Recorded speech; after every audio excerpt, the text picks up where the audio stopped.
Bonjour. Bonjour. Bonjour. On est à vous, After. C'est votre premier long métrage? Oui, tout à fait. Anthony, est-ce que vous pouvez parler un peu de votre parcours? Qu'est-ce que vous avez fait avant? J'ai fait une fac de cinéma en fait à Paris 8. Enfin, j'ai fait des études d'art plastique et ensuite une fac de cinéma. Ensuite, je suis rentré à la FEMIS en section réalisation. J'ai réalisé 2 courts-métrages pendant mes études à l'université et ensuite un court-métrage pendant mes études à la FEMIS. À l'origine, le projet était donc un moyen métrage en fait où le club avait une toute petite partie. En fait, ça devait être uniquement la rencontre en fait des 2 personnages, mais c'était un prologue au film en fait. Et la plupart du film se déroulait donc dans l'appartement. Et après avoir travaillé donc avec Natalia, donc qui est productrice artistique. Actrice sur le film et aussi collaboratrice à la réalisation, on s'est rendu compte après avoir fait du montage que ça serait intéressant de faire tendre le film vers le long en fait, et donc on a fait un second tournage de l'appartement pour finaliser le premier qu'on n'avait pas véritablement terminé après la première session, et ensuite on est reparti dans un processus d'écriture et de montage après le second tournage qui ensuite a permis d'aboutir au scénario qui ressemble au film actuel. Ça s'est étalé sur les 3 tournages se sont étalés de 2019 à 2021. Je participe plutôt en tant que productrice artistique, donc je ne suis pas productrice déléguée du film. En fait, donc on a collaboré beaucoup avec Anthony, on a fait beaucoup de choix en fait, artistiques et stratégiques ensemble. En fait, donc, je ne sais pas ce que je pourrais expliquer de plus. En fait, on a juste coopéré tous les deux, un peu main dans la main. Et il me semble que vous avez fait des costumes aussi. Oui, tout à fait. Les décors un peu. Oui, j'ai fait j'ai fait en fait le tout. Non, j'ai fait le décor de l'appartement. J'étais chef décor de l'appartement et j'ai fait les costumes également. Donc un peu, enfin la direction effectivement artistique. Dans le générique, on voit votre nom un peu partout. La musique joue un rôle très important. Comment du coup vous avez choisi les morceaux? Comment vous avez travaillé pour la musique? Alors en fait, on a proposé donc aux DJ qui sont venus jouer en fait pendant le tournage de la partie club, de nous donner des morceaux qu'ils avaient produits en fait pour qu'on puisse composer la bande originale du film avec. Et ce qu'on a fait en fait, c'est qu'on a travaillé en fait avec Panzer, Charles Grégory en fait, qui est le directeur du label Intervision, un label parisien en fait de musique électronique. Et en fait, il a utilisé ces morceaux pour faire des DJ sets en fait comme dans une soirée. Donc c'est une bande son composée en fait, comme un DJ set en fait. Donc voilà, c'est en tout cas c'est original en fait. Il n'y a pas vraiment d'auteur à la musique, c'est-à-dire que c'est des remixes de morceaux d'une vingtaine d'artistes techno en fait. Vous pouvez nous parler un peu de votre rencontre avec Madj et Louise? Ça s'est fait en boîte? Bah, si vous voulez, hein. Pas du tout, alors moi je suis pas un grand fêtard. Donc avec Anthony on s'est rencontrés par l'intermédiaire de Camille Degé qui était première assistante sur une des sessions du tournage. Script précisément. Mais voilà. Pardon. Pas de souci. Et donc c'est elle qui a parlé de moi, je pense, qui a parlé de moi auprès d'Anthony. Et donc j'ai passé un casting en fait, tout simplement. Donc c'était comme ça quoi. C'était en 2019 ça ou 2018. C'était en 2018. Ouais. Voilà. Une année presque avant la première session de tournage. C'est ça. Moi c'était pareil, hein. Je sais pas comment tu m'as connu. En fait. Ah, par Ilias, ouais. Qui était lui pour le coup vraiment premier assistant sur le film. Et réalisateur. Et donc oui, j'ai rencontré Anthony, il m'a parlé du projet, qui à l'origine en effet n'était pas ce projet-là. C'était l'embryon de ce film que vous avez vu. Et donc j'ai lu le scénario qui m'a posé plein de questions. J'avais jamais lu autant de politique à l'œuvre dans un script. Et je me suis posé tout de suite la question de comment ça peut passer à l'image. Est-ce que autant de dialogues peuvent emmener les personnages aussi loin dans la nuit et tout ça. Et donc je me suis dit, il y a un beau challenge. Et donc ça a attisé ma curiosité. Voilà. Quels étaient les critères pour les personnages? Alors qu'est-ce que vous cherchiez dans quelle case à quelle case ils devaient correspondre? Qu'est-ce qui me plaît quoi, c'est un peu je suis assez difficile, je crois que j'ai vu 4 garçons pour le rôle de Saïd, et pour Louise pour Félicie j'ai vu 2 personnes, donc voilà, c'était assez strict. J'ai poussé l'autre personne dans les escaliers, c'est comme ça que j'ai été prise. Il y avait un scénario vraiment précis avec tous les dialogues ou c'était un peu improvisé? Oh là là, le scénario. Alors, non, ce qui était chouette, c'est que comme on était en dehors de système de production traditionnel où tout est réglé par un plan de travail strict, de l'argent, des contraintes financières qui, d'un certain côté, protègent, mais parfois enlèvent une certaine forme de liberté. Là, comme on avait champ libre, c'était selon notre bon vouloir, nos disponibilités et notre engagement dans le projet qui était plutôt intense. Donc on s'est retrouvés à plusieurs reprises avant les sessions pendant, disons, 3 jours et on faisait des répétitions. Et alors là, nous, on discutait le bout de gras, on se battait pour couper des choses, transformer d'autres. Et c'était génial parce qu'il y avait un vrai dialogue, c'est-à-dire qu'Anthony avait des choses auxquelles il tenait, il nous les expliquait, donc on partait là-dessus. Et puis laissait beaucoup d'espace pour des propositions, des transformations. Et ça, c'était vraiment réjouissant de pouvoir vraiment travailler sur l'écriture ensemble. Ce qui fait qu'on était d'accord avec le texte, le texte final. Il y avait vraiment un truc d'appropriation en fait qui était important des idées en fait et de compréhension des idées pour que ça fasse sens.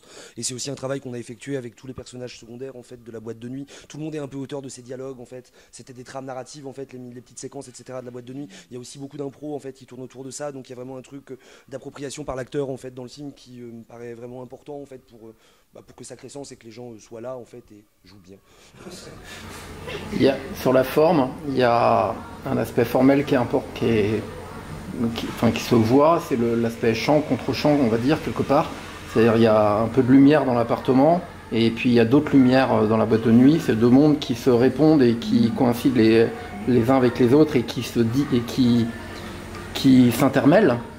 Est-ce que cet aspect formaliste-là, il est venu dès l'écriture, dès le départ, ou c'est quelque chose qui... Alors par exemple, vous, les acteurs, vous aviez conscience de cet effet un peu miroir? Vraiment pas du tout, personnellement, parce que nous, la première version du film qu'on a faite, c'était simplement dans l'appartement. Donc nous, les premiers tournages, on faisait un moyen-métrage qui était un huis clos, avec une fête en hors-champ, dont nous étions les restes échoués sur la plage. Mais non, le club, il est arrivé du coup en 2021, donc 2 ans après le début du tournage. Et moi, j'étais très excitée parce que je me disais, mais comment ça va s'écrire? Et du coup, c'était une écriture au montage. Je pense que vraiment l'écriture du club, bien sûr. Le personnage de Kacha, par exemple, est venu après la première session de tournage. En fait, l'ex est arrivé à ce moment-là. En fait, avant, il n'y avait pas d'ex. Enfin bref, le film a vraiment été très très évolutif en fait entre ces 3 sessions de tournage, écriture, tournage, montage. En fait, le projet a vraiment changé complètement de forme en fait. Et même après la 2e session de tournage, c'est après la 2e session de tournage, à la base ce qui était prévu c'était que la boîte de nuit soit un ensemble unique et que ce soit un film en 2 parties en fait. Mais c'est après avoir travaillé le montage ensemble qu'on s'est rendu compte que ça marchait pas en fait. Et donc on a décidé en fait d'entrelacer, de faire un montage parallèle entre le club et l'appartement en fait pour travailler une temporalité parallèle en fait pour que le temps se déroule mieux dans l'appartement. C'est seulement après les 2 tournages de l'appartement que en fait cette idée du montage alterné c'est vraiment concrétisé en fait. Et ça nous a paru à la fois effrayant formellement et très juste par rapport à la narration du film. Et une scène de boîte de nuit, c'est vraiment en temps réel. C'est-à-dire vous avez mis la caméra, vous laissez les gens danser et que ça continue peut-être toute la nuit. En fait, pas vraiment. C'est-à-dire que en fait, le tournage qui a duré 1 semaine dans la boîte, c'était en fait vraiment un scénario très précis avec des scènes de fiction. Et en fait, on a organisé à peu près 6 ou 7 soirées techno en fait, où on a invité les gens vraiment qui font partie de ce milieu de venir danser, donc avec des vrais DJ et tout, pendant 10 heures, donc de 14h jusqu'à minuit. Et en fait, ça se déroulait et nous, on rentrait avec la caméra et on tournait des scènes de fiction à l'intérieur de ces soirées qui ont eu lieu. Donc c'était assez rock'n'roll. En fait, au début des journées de tournage, quand il n'y avait pas encore trop de monde, on faisait les séquences qui nécessitaient d'être les séquences dialoguées, en fait, les séquences de bar, les séquences de fumoir, etc. Et ensuite, après la soirée se déroulait, on faisait des séquences de dance floor, en fait, avec la musique. C'est un peu comme ça que ça se passait. Tous les 4, c'est un milieu que vous connaissez? Nous, oui. Alors, nous, on était vraiment 2 oies blanches, hein, franchement. Il y avait vraiment beaucoup de gens qui ignoraient qu'on faisait un film. C'était quand même très, très drôle. C'est vrai. Oui, il y avait plein de gens qui venaient faire la fête. En fait, on a ouvert nous regardaient comme ça. On a littéralement ouvert une boîte de nuit, en fait, pendant le Covid. Dans un squat. Post-Covid. Comment en fait le deuxième confinement parisien c'est arrêté. En fait en gros au deuxième jour de tournage c'était la fin du deuxième confinement. Donc on a raté l'ouverture des bars, on s'est enfermé dans une cave quoi. Et pour autant, même si l'écriture a fait que les scènes se répondent les unes aux autres, est-ce que pour autant l'idée de la boîte de nuit, le message politique qu'il y a dans le film, est-ce qu'il était déjà là avec la boîte de nuit? Et est-ce que du coup c'est le décor indispensable pour faire passer ce message politique, ou est-ce que ça aurait pu être ailleurs? Alors non, en fait c'est que vraiment j'ai l'impression qu'il y a vraiment j'ai l'impression qu'en fait le club est un truc que j'adore en fait et que j'ai toujours eu envie de filmer en fait, et enfin je trouve que c'est un espace hyper cinématographique et que c'est hyper intéressant en fait je sais pas, le rapport au temps, à la perception de l'espace, à la lumière, à la musique, à toute l'intensité que ça produit en fait. J'ai toujours trouvé ça très beau, mais j'ai écrit beaucoup de scénarios qui se passaient juste en club en fait, et il y a vraiment un truc, j'ai l'impression qu'en fait raconter juste le club fait pas sens en fait, que ça a besoin d'être articulé avec autre chose en fait, et que cette articulation est venue avec l'appartement en fait. Il y avait vraiment l'idée en fait que c'est quelque chose en fait, pour comprendre cette intensité, il faut qu'elle fonctionne en miroir de quelque chose d'autre en fait. Donc en fait, il y avait vraiment la nécessité pour ressentir l'intensité, il fallait que ça se calme dans l'appartement, et pour que toute cette finale parole assez vaine et utilitaire en fait, que les personnages, enfin c'est des échanges très très utilitaires quoi. Enfin tous les protagonistes se croisent, échangent des banalités, enfin c'est des petites choses en fait, c'est des petites choses qui sont dites et c'est pas ça qui compte en fait, c'est pas la parole qui compte dans la boîte. Et c'était assez, enfin pour acter ça en fait, j'ai trouvé ça intéressant en fait d'acter ça par le prisme du politique. Le premier scénario en fait, le scénario, j'ai commencé à écrire le scénario genre en 2017, juste après en fait les événements Nuit debout, etc., la naissance du cortège de tête. Et en gros la question, j'ai toujours eu envie de faire un film qui articulait la question de la lutte politique et du nihilisme en fait, enfin ce que le film propose entre le personnage de Saïd et le personnage de Félicie. Donc ça c'était toujours très présent au début, et j'ai toujours eu envie d'articuler ça avec la fête en fait, parce que c'est toujours un espace que j'ai eu envie de filmer en fait, et j'ai toujours eu envie de réussir à faire un film là-dessus. Donc voilà, donc les deux se sont entrelacés, mais pas forcément avec une sorte de réflexion forcément théorique pour l'articuler, c'est juste que c'était un désir de filmer le club, une vraie nécessité de faire ça, de s'attaquer à cet espace, et en même temps j'avais vraiment envie, j'ai l'impression que le cinéma français est juste en mort cérébrale sur les questions politiques en fait, et juste ça me rend dingue, et alors que le monde va très très très très très très mal, et qu'il faut en parler en fait, et qu'il faut absolument essayer de faire quelque chose à notre endroit en fait, et qu'il faut aborder tout ça, et voilà. Et d'un point de vue formel, en fait, j'ai toujours eu envie, en fait, de travailler, en fait, de créer une sorte de dialogue dostoïevskien, en fait, avec des personnages contemporains. En fait, j'adore Dostoïevski. Enfin, j'aime beaucoup la littérature, et je suis plus inspiré par la littérature que par le cinéma, en fait, dans ma pratique au sens large. Et j'avais vraiment envie de faire un dialogue contemporain comme Dostoïevski, en fait, c'est-à-dire des idées qui s'affrontent, en fait, des personnages qui incarnent des idées qui s'affrontent les unes avec les autres, en fait, et qui viennent incarner ces idées, en fait. Donc voilà, c'est un peu la cuisine vient un peu de là en fait, c'est quand même pas mal de choses, c'est pas si intentionnel que ça en fait, c'est une sorte de cheminement en fait. Filmer la boîte de nuit et même baser tout le film là-dessous, il y a un autre cinéaste français qui a essayé de le faire, un grand cinéaste français, Abdelatif Kechiche, et le film c'est Mektoub My Love Intermezzo. On l'a vu tous les deux à Cannes, on était à la séance. L'unique. C'est un film formidable. Si, on l'a vu, on était à Cannes cette année-là en fait, parce qu'on avait un film, le film de Camille justement qui nous a présenté avec Majd, qui était à la semaine de la critique. Et donc on a vu le film, oui. Mais même Mektoub le premier en fait, Kanto Uno déjà, il y a déjà bien 40 minutes de club quoi. Mais là le deuxième c'est vraiment très radical parce que c'est plus de 3 heures. 3h30, enfin dans le cut qu'on a vu c'était 3h30. Ouais, à peu près 3h30 je crois. Ouais. Mais c'était très particulier, je pensais que j'étais la seule spectateur à Cannes qui a aimé, parce que tout le monde vraiment a détesté. C'est pareil, pour nous. Moi, il y a plein de gens qui ont détesté. Ah bah oui, c'était le film s'est fait bâcher quoi. Alors nous, moi on a adoré quoi. Enfin, avec tous les gens qui ont des on a trop kiffé quoi. Kechiche il travaille un truc qui est très sensuel en fait, et j'ai l'impression que la techno est dans un truc, la techno est comme une musique beaucoup plus hardcore que ce que Kechiche met dans son film en fait. C'est quand même plus genre un macumba de province, la boîte qui filme quoi. C'est un Oui. C'est un film d'époque, donc c'est pas contemporain. Bah, c'est un film des années 80, ouais, c'est les années 90 et on est sur de la musique sur la musique mainstream en fait, on n'est pas sur de la techno quoi en fait. La techno c'est un truc qui est beaucoup plus solitaire et beaucoup moins sensuel en fait. Lui il est quand même focalisé sur un truc très plastique grec, en fait, un truc sur le corps, etc. Genre, alors que dans le film, nous, il n'y a quasiment pas de corps qui sont filmés, c'est que des visages, en fait. Donc c'est un dispositif qui est complètement différent, en fait. C'est vraiment pas du tout le même rapport à l'image, en fait, et le même rapport à la représentation, en fait, je pense, que ce que Keshish fait. Mais c'est un film formidable et ça prouve, enfin, en tout cas, j'étais à peu près persuadé que ça fonctionnait avant de voir le film et ça n'a fait que conforter mon intuition de départ quand j'ai vu, quoi. Mais tu nous avais montré des images très fortes. En gros, il y a eu la première version de montage de la partie de l'appartement. Donc nous, on ignorait qu'il y aurait une version du club plus tard. Enfin, c'était vraiment la première étape. Et tu nous avais montré du coup le court-métrage, le moyen-métrage à Maj des mois.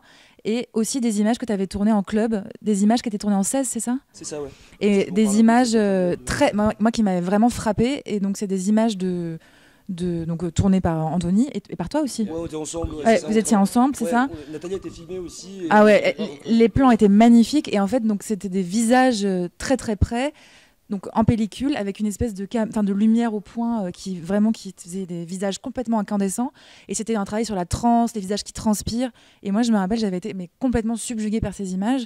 Et donc après, quand il y a eu l'idée de filmer le club et tout ça, je me suis dit, mais avec ça en tête et ces images-là, un peu la Nan Goldin et tout ça, de dire, mais oui, il y a une espèce de possibilité d'exploration dans ces corps-là et dans ces solitudes-là. C'est assez violent en fait. Et en même temps, il y a une zone de liberté qui est un peu une zone du coup, de l'underground où les gens se permettent une certaine forme de liberté dans un monde qui est violent. Et donc ça, je trouve que là, le politique et le club se rejoignent clairement. Et dans ces images, c'était très très fort et dans le film aussi, je trouve. Alors moi, je vais revenir sur le côté littéraire du film, ou en tout cas ses dialogues. Madge et Louise, quand vous avez reçu le scénario, comment vous avez imaginé la pensée politique de vos personnages respectifs ? Est-ce qu'ils sont dans une continuité ? Est-ce que pour vous, ils partagent la même pensée ? Ou est-ce qu'on est dans une opposition ? Ou un échange, une construction ? Et comment vous l'avez reçu ? Non, moi d'abord, un aspect beaucoup plus formel, c'est que je ne suis pas français, je suis tunisien. Je vis en France depuis 7 ans maintenant.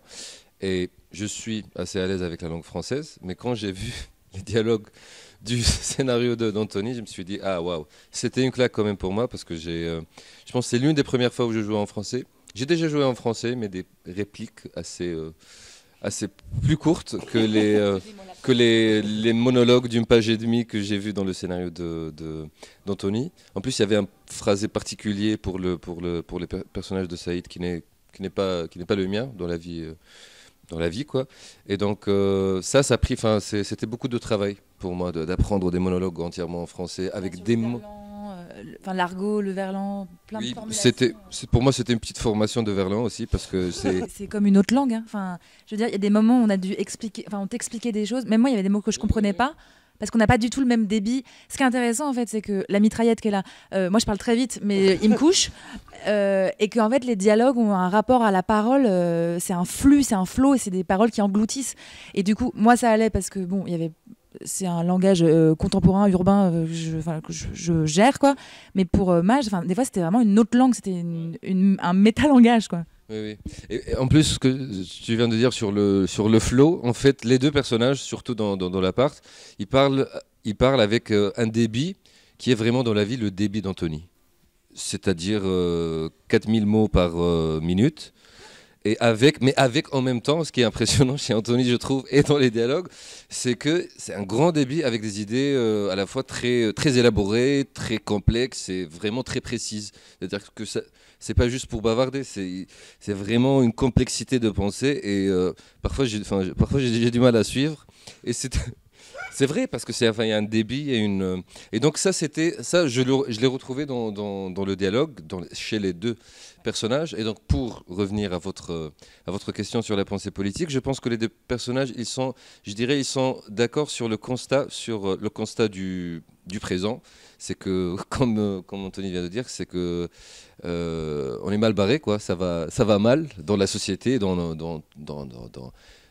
toute la planète, mais l'alternative l'alternative que chacun voit, ou la non-alternative, d'ailleurs, le nihilisme absolu, c'est là où s'articulent leurs différences, et c'est là où pratiquement tout le dialogue de la partie appartement se déroule. Voilà. Et sur les positionnements des personnages, il y avait la première chose qui m'avait plu quand j'avais lu le tout premier scénario, c'est qu'a priori, dans un club, on ne peut pas savoir qui sont les gens et d'où ils viennent et quels sont leurs statuts sociaux. Et ça, c'est assez génial. C'est-à-dire qu'il va y avoir autant des avocats que des chauffeurs Uber, que des étudiants ou des mères de famille. Et moi, c'est un truc que j'ignorais et que j'ai vraiment rencontré à travers le tournage. Voilà. Et ce qui me plaisait, c'est que le personnage que j'incarne, on dirait vraiment une fille de la nuit qui est en fait avocat au barreau, avec une pensée très élaborée et qui est pourtant complètement nihiliste, qui n'a aucun espoir et qui accepte le monde tel qu'il est, parce que de toute façon, c'est foutu pour foutu. Alors qu'on pourrait penser que c'est quelqu'un éduqué, qui a fait des études, qui pourrait avoir un projet politique et des espoirs et un peu un discours de gauche molle, quoi. Elle n'est pas du tout là-dedans. Et je pense que c'est le milieu de la fête qui l'emmène vers ça. Alors qu'au contraire, le personnage, on pourrait dire cliché du chauffeur Uber en belle chemise qui vient faire la fête. Déjà, c'est étonnant de se dire qu'il y a un mec qui, avant son travail, va passer la nuit à travailler et qui, lui, a un projet politique proche de l'utopie et qui a des valeurs et qui a une forme d'idéologie très très poussée. Et en fait, ils sont complètement surprenants et ils sortent de leurs propres clichés, de leurs propres stéréotypes. Et ça, je trouvais que c'était très, très intéressant parce que je crois vraiment que c'est lié au monde de la nuit aussi. Pardon, juste rebondir là-dessus sur la question des clichés, ou plutôt des non-clichés chez les personnages du film. C'est que moi, particulièrement, en tant qu'acteur tunisien qui vit en France et qui travaille en France, ça m'a aussi fait particulièrement plaisir, disons, de jouer dans un film qui est politique, qui est très politique, et de ne pas incarner un Saïd, un personnage d'un Français d'origine maghrébine, qui soit dans les clichés qu'on voit malheureusement souvent et on continue à voir dans les films français. Et donc c'est pas un énième djihadiste, ou un énième dealer, ou un énième je sais pas quoi. Enfin, chauffeur Uber. C'est un chauffeur, pour le coup, c'est un chauffeur oui, Uber, mais voilà. Donc, ça me fait plaisir et ça me permet de respirer, de dire ouf. En fait, il y a pas que ça. Il y a d'autres metteurs en scène, scénaristes, il y a d'autres artistes qui voient les choses différemment et qui sont capables de voir la société française dans sa complexité et non pas une réplique du discours médiatique. Et de l'image des jeunes des banlieues ou des jeunes d'origine étrangère, l'image qu'on voit et qu'on recycle dans les médias, en vrai. Et à l'inverse, Anthony, alors moi j'ai reçu le film, au contraire, les dialogues en boîte de nuit, j'ai eu l'impression que c'était la première fois que je voyais des vrais dialogues de boîte de nuit. Et par exemple, on n'est pas sur du Gaspard Noé, on n'est pas même Keshish quand il fait Make to My Love, les dialogues, on voit bien que c'est du cinéma, on voit bien que c'est de la fiction. Même s'il essaye de toucher, il a une touche naturaliste, mais on voit bien que ces dialogues, ils sont quand même très travaillés. Alors que là, ils sont travaillés aussi, mais moi j'ai eu l'impression que c'était des dialogues qui visaient le vrai, oui, le vrai milieu de la nuit, tel qu'il est. L'idée était d'être assez proche, le plus proche possible du réel en fait dans ces trucs. C'est ce que j'appelle ça un peu des micro-narrations, en fait, des infra-narrations. En fait, il se passe des mini-choses, en fait. T'as pas une clope, t'as pas du feu, tu veux un verre, ramène-moi une bouteille d'eau, qui sont littéralement des conneries, en fait, mais c'est ce qu'on dit, en fait, en soirée. On passe notre temps à faire ça. Et surtout, tu connais ce monde-là, quoi. Ça, c'est très important. Bah oui. C'est-à-dire que si c'était moi qui aurais écrit les dialogues, ça aurait été différent et peut-être très écrit comme dialogue. Mais comme Anthony connaît très bien ce monde-là, donc voilà, ça donne quelque chose de très... Il y avait un truc qui était un peu frustrant au tournage, et je pense qu'il y a une partie pas mal des comédiens qui l'ont ressenti, en fait, c'est que ce qu'on tournait, ça avait l'air d'avoir quasiment aucun intérêt, en fait, concrètement. Non mais c'est vrai, en fait, c'était très banal, en fait, ce qu'on voyait, surtout qu'en plus on était dans une vraie teuf, où littéralement les gens, genre à côté de la caméra, faisaient exactement la même chose, mais en vrai, et donc c'était mieux. Non mais c'est vrai, enfin, sans blaguer, quoi. Genre, on était littéralement dans un endroit, en fait, c'est-à-dire qu'on filmait quelque chose, mais en même temps la même chose se passait à 10 endroits différents, en même temps, avec d'autres gens, en fait, donc... En gros, on reproduisait quelque chose qui était en train de se produire, en fait, et sur le coup, ça avait un côté complètement absurde en fait et assez insensé. Je pense qu'il y a plein de gens qui n'ont pas très bien compris ce qu'on était en train de faire pendant le tournage. Il y avait un côté assez frustrant et c'est vraiment un film de montage en fait. C'est vraiment en fait dans l'assemblage en fait et la composition en fait de ces mini-scènes en fait et l'articulation de ces mini-scènes en fait pour y trouver le rythme en fait et y créer du sens en fait qui a fait le sens en fait, parce qu'en soi la matière c'est presque rien quoi, c'est un échange de regards sur une piste de danse, c'est une personne qui essaie d'embrasser, enfin c'est Kacha qui essaie d'embrasser Félicie et Félicie qui sort du cadre, c'est quasiment rien en fait quoi, c'est des trucs, c'est 2 lignes quoi, le scénario faisait 10 pages du club, il faisait 10 pages. C'est vraiment des séquences de 3 lignes en fait quoi. C'est que des séquences de 3 lignes avec 5 dialogues en fait, gna gna gna gna gna, et après les comédiens brodés autour en fait, ou parfois pas en fait, ça dépend vraiment des scènes. Enfin voilà. C'est pas les frères Karamazov alors? Ah pas dans la boîte de nuit. Enfin dans les frères Karamazov il y a des sacrés des fiestas aussi. Hein, Enfin, ils savent faire la fête. Hein. Ah ouais. Il en a fait des belles des fêtes de Dostoïevski dans ses livres. Mais je suis tout à fait d'accord avec ce que tu racontes, Anthony. Et en termes de plaisir de jeu, on a eu 2 types de plaisir, enfin tu me diras si tu es d'accord, très différents. C'est-à-dire qu'il y avait un peu cette vacuité et aussi ce plaisir à se laisser vivre en se disant bon bah ok, il y a les caméras, on sait pas trop où elles sont, on danse, on fait la scène, bon, on n'entend rien, on va recommencer 3 fois et puis quelqu'un va nous renverser un truc dessus qui est pas du tout censé être dans la scène, mais bah c'est là. Enfin, du coup être peuplé d'accidents, vraiment au cœur de la fête. Mais du coup, c'est un autre rapport au jeu. Et moi, j'avoue, j'y ai pris du plaisir dans le lâcher prise et tout ça. Alors que dans l'appartement, il y avait un plaisir purement combatif. C'est-à-dire que parfois, il y avait des textes qui étaient costauds. C'était pas toujours notre pensée. Et ça, c'était génial. Mais du coup, comment on navigue là-dedans, comment on joute, comment on n'est pas trop théorique, comment les personnages, à un moment, sont quand même traversés par des choses de l'ordre du désir, de la vacuité, de la fatigue, au-delà d'une pensée politique, qu'on n'est pas un film à thèse. Et tout ça, c'était des enjeux de travail pour les acteurs. Enfin, moi, je me suis régalée. J'ai trouvé ça très compliqué, en fait. Ces longues traversées de monologues. En plus, on tournait en pellicule. Donc, il y a une autre pression. C'est-à-dire qu'on est vraiment dans des choses qui s'inscrivent. Ouais, moi, j'ai eu un grand plaisir à travailler cette matière. Je me sentais dans des matières différentes. L'une assez liquide et l'autre bien tellurique. Voilà. Je voudrais juste rebondir. En fait, en vrai, en fait, je pense qu'on a coupé...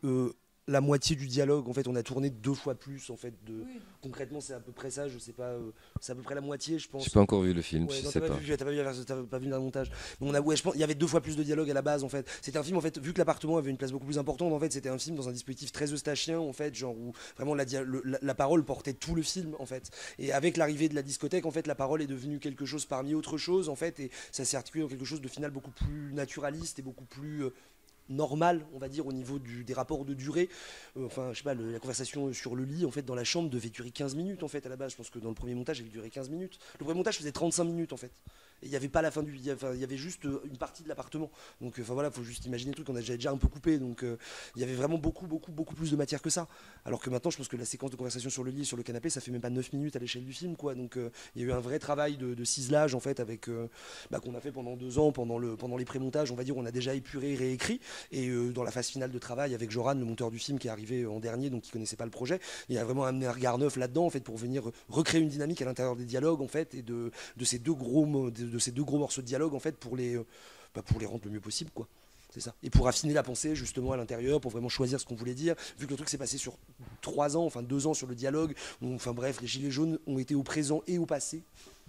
Mais vraiment, les Gilets jaunes, c'était au présent du premier tournage et au passé dans le deuxième. Enfin bref, il y avait tout un truc en fait sur l'ancrage contemporain politique en fait qui était très bizarre en fait vu que ça se déroulait sur beaucoup de temps. Donc on a pris la décision en fait de supprimer toute référence directe à tout mouvement politique en fait pour que ce soit un truc qui parle de révolte en fait et voilà, dans un truc un peu abstrait de révolte en fait. Mais bon, on distingue clairement les Gilets jaunes. Il y a des phrases qui font clairement référence à ça, mais on a décidé de choisir de pas le formuler en fait pour justement laisser ça ouvert en fait et surtout ne pas statuer sur quand est-ce que se passe le film parce que c'est la question du Covid, est-ce qu'on est avant, après le Covid, enfin par rapport à la fête, enfin bref, il y avait, vu que ça a traversé énormément d'enjeux contemporains, le film a traversé énormément d'enjeux contemporains, on a décidé finalement de mettre ça dans l'abstraction. Voilà, ça a été le parti pris final.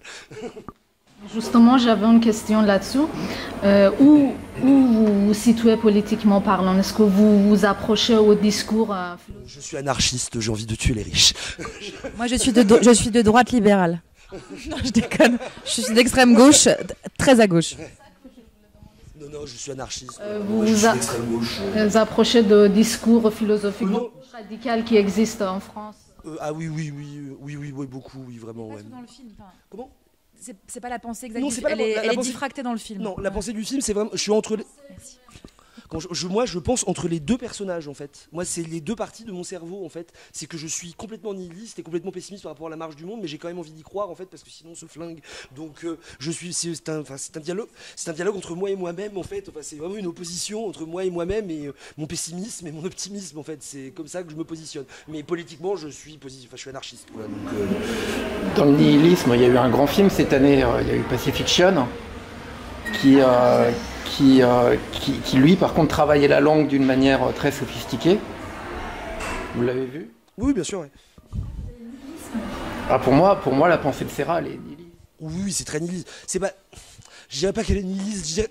Je dirais que le film arrive malgré tout, arrive à faire le tour de force de ne pas être politique en fait. Et c'est ça qui est assez bizarre en fait. C'est que c'est un film qui traite du politique mais qui arrive à ne pas être politique. Quoi? Pardon, j'y pense. Je dis juste ah ouais. Ouais. Vous voyez ce que je veux dire ou pas? C'est vraiment un film en fait qui est supposé parler du politique mais qui contourne, j'ai l'impression, le politique en fait, qui tourne autour mais qui se l'approprie pas en fait et qui crée une sorte de centre vide avec le personnage de Magimel et qui est très beau en fait et qui est magnifique, enfin qui est un très grand personnage de cinéma à mon sens, mais en même temps le film arrive à éviter la question politique. Je trouve ça très bizarre. D'accord, ok, bah, c'est la beauté des films. Pour moi, il le fait comme Fassbinder, en fait. Tu peux développer, ça m'intéresse parce que moi j'ai pas du tout vu la question nihiliste. Chez Je suis curieuse. Côté décadent, Et le après, monde. il y a le long le- monologue de Benoît Magimel monde- aussi, qui dit le que monde le court à monde sa fin. ressemble, le monde politique ressemble aux boîtes de nuit, un truc comme ça. Et je vais reprendre le dialogue. Par exemple, on a déjà perdu la bataille qui est dans le film. Le capitalisme a déjà gagné, ça sert à quoi de lutter? Mais il y a tout ça, c'est le personnage de Magimel, son discours, si on le résume, finalement c'est ça. Il dit, bon, moi je suis là, mais de toute façon je vais essayer de faire des petits arrangements, mais de toute façon, j'ai beau faire de la politique, j'ai beau d'essayer, il a une hauteur d'esprit qui finalement lui fait dire, mais ça sert à rien. Oui, parce que, enfin, comment dire, Serra, il filme un peu que des princes et que des rois, en fait, il est toujours dans ce délire-là. Et, mais en fait, moi, pourquoi je dis ça, en fait, c'est que, en fait, le monologue dont vous parlez là, je l'ai complètement oublié parce que moi, c'est pas du tout la matière du film, en fait. Je me suis complètement désolidarisé du film à partir de là, en fait, ça m'intéressait plus du tout. Moi, ce qui m'intéressait, en fait, c'était l'errance du personnage et ses séquences, en fait, vides de sens. En fait, j'aurais pu avoir, sincèrement, je pense, 4 heures sans les essais nucléaires dans le film, et ça m'aurait beaucoup plu. Je trouvais ça très beau, en fait, la dérive en fait du personnage et ce truc hyper langoureux qui ressemble à une pub Tahiti douche, enfin je sais pas comment dire. Il y avait un truc vraiment très agréable à voir Magimel cabotiner comme ça avec ses noms professionnels, je sais pas, sous les cocotiers avec cette lumière absurde, enfin je sais pas, il y a un truc comme ça qui était très plaisant. Et justement tout ce versant politique pour moi me paraît très détaché du film et j'ai beaucoup de mal à me l'approprier parce que pour moi c'est la note d'intention qui lui a permis d'être sélectionné à Cannes en sélection officielle, parce que sinon il n'y a pas de pitch, donc il aurait fini à Locarno, mais donc en fait s'il m'avait pas raconté les essais nucléaires, il y aurait pas Cannes quoi, mais il y aurait pas Magimel non plus, mais en soi c'est tellement pas l'intérêt du film. Enfin on peut le retirer, il y a un très beau film qui je pense serait meilleur en fait, donc c'est pour ça que je me mets à cet endroit là. J'avais ce regard là sur le film, ça nécessite d'être un peu éclairé effectivement. Pour revenir After. Ah, j'adore parler cinéma, on peut parler de film, grand plaisir. J'ai une question sur l'image, du coup vous disiez que c'est pellicule. Comment vous avez pensé? C'est très sombre, il y a beaucoup de moments où il n'y a aucune lumière, c'est noir, on voit beaucoup de noirceur et manque de lumière. Et donc au milieu de la nuit, vraiment. Comment vous avez travaillé justement la lumière et les couleurs pour construire cette image de la nuit? Je sais pas trop, par intuition esthétique, par goût en fait, je dirais. On est allé vers des choses qui nous plaisaient en articulant le décor en fait avec la lumière dans l'appartement pour, je sais pas, faire quelque chose qu'on trouvait beau quoi. Bêtement, c'était pas très pensé en fait. La boîte de nuit, on était assez contraint par une réalité, c'est qu'on devait quand même faire que l'endroit soit un endroit praticable pour faire la fête, donc on pouvait pas trop éclairer. Donc on avait une lumière en fait plus ou moins documentaire, on va dire, quelque part. C'est-à-dire qu'on a dû faire une lumière qui ressemblait à une lumière de club, vu que les gens venaient vraiment pour faire la fête là-bas, et que l'idée c'était que les comédiens, personnages, soient en fait dans le mood de la fête, quoi, en fait. Donc il fallait qu'on fasse quelque chose de... On pouvait pas faire ça genre comme en plein jour, quoi. Enfin, il fallait que ce soit suffisamment sombre pour que ça crée quelque chose, quoi. Il y a eu Robin à travailler ensuite autour de cette... Robin qui a fait la lumière du club, qui a fait la lumière de la partie club. Il a bossé autour de cette lumière documentaire qu'il a ajusté, peaufiné, etc. Quand on tournait nos séquences de fiction à l'intérieur. Donc voilà, c'est un peu comme ça que ça s'est dessiné. Et voilà, j'ai pas grand. Dans l'appartement, c'était aussi des contraintes liées à la pellicule. Moi, j'y Voilà. connais rien, mais Oui. on voyait qu'il travaillait de manière à ce que ça puisse être le plus doux, le plus englobant dans cette nuit qui se déroule. Mais Ouais, c'est lui, ça. il n'avait pas l'air d'être du tout au hasard. Non, bien sûr. Non, c'est très très pensé. L'appartement était tourné en pellicule, avec des lumières assez faibles, avec peu de moyens. Donc on a, oui, c'était très ajusté. C'était Très faible dans l'appartement aussi. Et c'est très osé parce qu'il y a quand il y a la lumière qui coupe totalement et on est totalement dans le noir. Ah oui, c'était mon petit délire de mixage. Ça, en fait, j'ai fait un truc en 5 points qui est marrant, c'est qu'on les entend tourner dans toute la pièce. En fait, ils passent du gauche à l'arrière droit. En fait, enfin bref, c'était une petite idée qu'on a vue il y a longtemps en mixage de faire cette séquence toute noire.